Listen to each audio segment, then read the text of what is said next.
CPM സഹയാത്രികൻ Reji ലൂക്കോസ് telephone ലൈനിലുണ്ട്. Shri Reji ലൂക്കോസ്, തെരഞ്ഞെടുപ്പ് തോൽവിയുമായി ബന്ധപ്പെട്ട വാദപ്രതിവാദങ്ങളൊക്കെ ഏതാണ്ട് പൂർത്തിയായ പശ്ചാത്തലമുണ്ട്. CPMന്റെ സംസ്ഥാന സമിതി അടക്കം വിഷയത്തെ ചർച്ച ചെയ്തതാണ്, CPIയും വിഷയത്തെ ചർച്ച ചെയ്തതാണ്.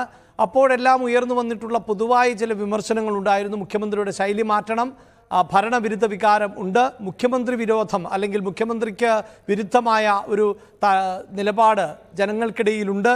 അങ്ങനെയൊക്കെയുള്ള പല നിരീക്ഷണങ്ങൾ ഉണ്ടായിരുന്നു. എന്തായാലും MV ഗോവിന്ദൻ ഇപ്പോൾ നൽകുന്ന പ്രതികരണത്തിൽ നിന്ന് ഏതെങ്കിലും തരത്തിലുള്ള നേതൃമാറ്റം ഉണ്ടാകില്ല എന്നാണ് മനസ്സിലാക്കുന്നത്. അങ്ങനെ ഒരു മാറ്റത്തിൻ്റെയും സാഹചര്യം ഇപ്പോഴില്ല എന്ന് തന്നെയാണോ താങ്കളും നിരീക്ഷിക്കുന്നത്? കേരളത്തിലെ CPMന്റെ മുഖ്യമന്ത്രിയെ തീരുമാനിക്കാനുള്ള അവകാശം മുഖ്യമന്ത്രിക്കുണ്ട്.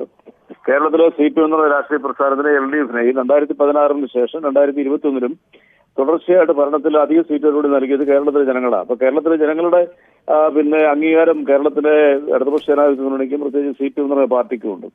അതുകൊണ്ട് CPMന്റെ മുഖ്യമന്ത്രിയെ മാറ്റേണ്ട യാതൊരു സാഹചര്യവും ഇന്ന് കേരളത്തിലില്ല. ഇത് തന്നെയല്ല, ഇങ്ങനൊരു പരാജയം ആദ്യമായിട്ടല്ലോ ഇടതുപക്ഷം ഏറ്റുവാങ്ങുന്നത്. 2019 ലോക്സഭാ തെരഞ്ഞെടുപ്പിൽ ഞങ്ങൾക്ക് ഒരു സീറ്റ് മാത്രമേ ജയിക്കാൻ പറ്റിയിട്ടുള്ളൂ. അന്നും ദേശീയ തലത്തിലുള്ള രാഷ്ട്രീയ സംഭവവാസങ്ങളെ അനുസരണമായിട്ട് കേരളത്തിലെ ജനങ്ങൾ വിധിയെഴുതി. ഇത്തവണയും അങ്ങനെ തന്നെ വിധിയെഴുതി.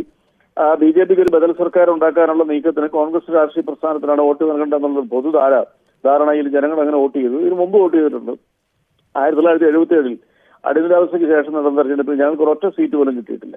എന്നാൽ 20 സീറ്റ് ഞങ്ങൾ അനുസരിച്ച് ജയിച്ച ചരിത്രമുണ്ട്. അപ്പൊ അതുകൊണ്ട് മുഖ്യമന്ത്രി എന്നുള്ള വ്യക്തിയെ മാറ്റുക, മുഖ്യമന്ത്രിയെ മാറ്റിയിട്ട് ഭരണത്തിൽ എന്തെങ്കിലും മാറ്റം വരുത്താന്നൊക്കെ ശ്രമിക്കുന്നത് രാഷ്ട്രീയ ശത്രുതയുടെ പേരിൽ ആരൊക്കെ ഉന്നയിക്കുന്നതാണ്.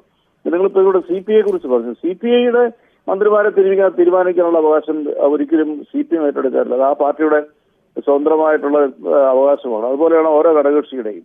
അപ്പൊ അതുകൊണ്ട് അവരുടെ ഏതെങ്കിലും ജില്ലാ കമ്മിറ്റിയിൽ വിമർശനങ്ങൾ ഉയർന്നിട്ടുണ്ടെങ്കിൽ അതിനെ പോസിറ്റീവായിട്ടാണ് കാണേണ്ടത്. അല്ലാണ്ട് CPI ഔദ്യോഗികമായിട്ട് അവരുടെ സംസ്ഥാന ഘടകം മുഖ്യമന്ത്രി പിണറായി വിജയനെ മാറ്റണമെന്നൊരു ആവശ്യം ഇതുവരെ ഉന്നയിച്ചിട്ടില്ല, ഈ നിമിഷം വരെ ഉന്നയിച്ചിട്ടില്ല. ചോർന്നു കിട്ടുന്ന ചില വാർത്തകളെന്നുള്ള അവകാശത്തിൽ മാധ്യമങ്ങളിൽ ഞാൻ റിപ്പോർട്ട് ചെയ്യുന്നു. CPMന്റെ സംസ്ഥാന സമിതിയിലും എന്തൊക്കെയോ ചർച്ചകൾ നടന്നു.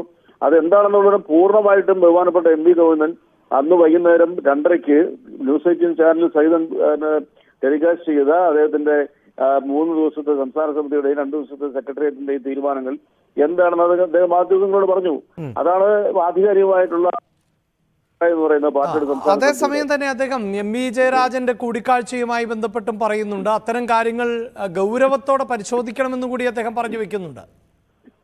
തീർച്ചയായിട്ടും ഞാനത് വായിച്ചിരുന്നു മാതൃഭൂമി രാവിലെ. അദ്ദേഹം പറഞ്ഞിരുന്നു MV ജയരാജന്റെ പ്രകാശ് ജാവ്ദേക്കറുള്ള കൂടിക്കാഴ്ച ഗൗരവമായിട്ട് ആ പാർട്ടി ആലോചിക്കും. തീർച്ചയായിട്ടും പാർട്ടി അതിനെക്കുറിച്ച് ചർച്ച ചെയ്യും, പാർട്ടി അതിനെക്കുറിച്ച് ആലോചിക്കും. അതിന്റെ എന്തുകൊണ്ടാണെന്നുള്ളതിനെ വിശദീകരണം ചോദിക്കുമെന്നാണ് നമ്മൾ മനസ്സിലാക്കാൻ പറ്റുന്നത്. അതാണ് ജനാധിപത്യത്തിൽ വിശ്വസിക്കുന്ന ഉൾപ്പാട് ജനാധിപത്യമുള്ള CPM എന്നുള്ള രാഷ്ട്രീയ പ്രസ്ഥാനത്തിന്റെ പ്രത്യേകത. അങ്ങനെയാണെന്നുണ്ടെങ്കിൽ അത് സംസാരിക്കാനും പറയാതിരുന്നാൽ പോരായിരുന്നു. ആ അഭിമുഖത്തിൽ ഗൗതം മാഷ് പറഞ്ഞ അത്ര സുതാര്യമായിട്ടുള്ള നിലപാട് കേരളത്തിലെ ജനങ്ങൾ അംഗീകരിക്കത്തില്ലേ? ജനങ്ങളിൽ മുമ്പിൽ എന്തെങ്കിലും രീതിയിലുള്ള സംശയത്തിന്റെ ന്യൂനതയിലും ഉണ്ടെങ്കിൽ അത് ദൂരീകരിക്കാൻ ബാധ്യസ്ഥമായ ഒരു പാർട്ടിയുടെ ഏറ്റവും ശക്തമായ നിലപാടാണ് ബഹുമാനപ്പെട്ട MV ഗോവിന്ദനിലൂടെ ഇന്ന് ആ ദിനപത്രത്തിൽ വന്നിരിക്കുന്ന അഭിമുഖത്തിലൂടെ പുറത്തു വന്നിരിക്കുന്നത്. രഹസ്യമായിട്ടല്ല, പരസ്യമായിട്ടല്ല പറഞ്ഞത്. അത് പാർട്ടി എല്ലാ വിഷയങ്ങളും ചർച്ച ചെയ്യപ്പെടും. ആരുടെയെങ്കിലും ഭാഗത്ത് വീഴ്ച വന്നിട്ടുണ്ടോ, ഏതെങ്കിലും തരത്തിൽ ജനങ്ങളുമായിട്ട് ബാധിക്കുന്ന പ്രശ്നങ്ങളിൽ സർക്കാരിന് വീഴ്ച വന്നിട്ടുണ്ടോ, പാർട്ടിക്ക് വീഴ്ച വന്നിട്ടുണ്ടോ, നേതൃനിരയിലുള്ളവരിൽ ഭാഗത്ത് എന്തെങ്കിലും വീഴ്ച വന്നിട്ടുണ്ടോ ഒക്കെ പരിശോധിക്കുന്ന സംവിധാനമുള്ള ഒരു പാർട്ടി മറ്റൊരു പാർട്ടിക്കും ആ രീതിയിലുള്ള ഒരു സംവിധാനം കേരളത്തിലില്ല. അത് വളരെ ആർജവത്തോടുകൂടി MV ഗോവിന്ദൻ പറഞ്ഞതിനെ നിങ്ങളെ പോലുള്ളവർക്ക് അപ്രീഷിയേറ്റ് ചെയ്യേണ്ടത്. അതുകൊണ്ട് EP ജയരാജന്റെ ഭാഗത്ത് എന്തെങ്കിലും വീഴ്ച വെച്ചിട്ടുണ്ടെങ്കിൽ അത് പാർട്ടി പരിശോധിക്കും. EP ജയരാജൻ മാത്രമല്ല, സമസ്ത മേഖലകളിലെ പാർട്ടി സഖാക്കളുടെ ഭാഗത്തുനിന്ന് അധികാരത്തിലിരിക്കുന്നവരല്ലാത്തവരും ഭാരവാഹികളായിട്ടുള്ളവരുടെ ഭാഗത്തുനിന്നൊക്കെ എന്തെങ്കിലും തെറ്റുകുറ്റങ്ങൾ പറ്റുന്നുണ്ട്. കാലാനുസൃതമായ രീതിയിൽ അത് എപ്പോഴും പരിഹരിച്ചു പോകുന്ന ഒരു പാർട്ടിയാണ് CPM. എനിക്കത് വളരെ വ്യക്തമായിട്ടറിയാം. കാരണം ഞാൻ പാർട്ടിയുടെ ഒരു മെമ്പർ എന്നുള്ളതിൽ എനിക്ക് വ്യക്തമായിട്ടറിയാൻ പറ്റും. അങ്ങനെ പരിഹരിച്ചു പോകേണ്ടതാണ്. പക്ഷേ നേതൃനിരയിലൊന്നും മാറ്റം വരുത്തേണ്ടതില്ല. ഭരണവുമായി ബന്ധപ്പെട്ടും മുഖ്യമന്ത്രിയുമായി ബന്ധപ്പെട്ട പ്രവർത്തനങ്ങളിലുമൊക്കെ അദ്ദേഹം മാതൃഭൂമി ദിനപത്രത്തിന് നൽകിയിട്ടുള്ള അഭിമുഖത്തിൽ വ്യക്തമാക്കിയിട്ടുള്ളത് ഈ മട്ടിലുള്ള പ്രതികരണമാണ്. വളരെയധികം നന്ദി ശ്രീ റെജി ലൂക്കോസ് ഞങ്ങളോട് പ്രതികരിച്ചതിനായി. ഇനി ഇന്നത്തെ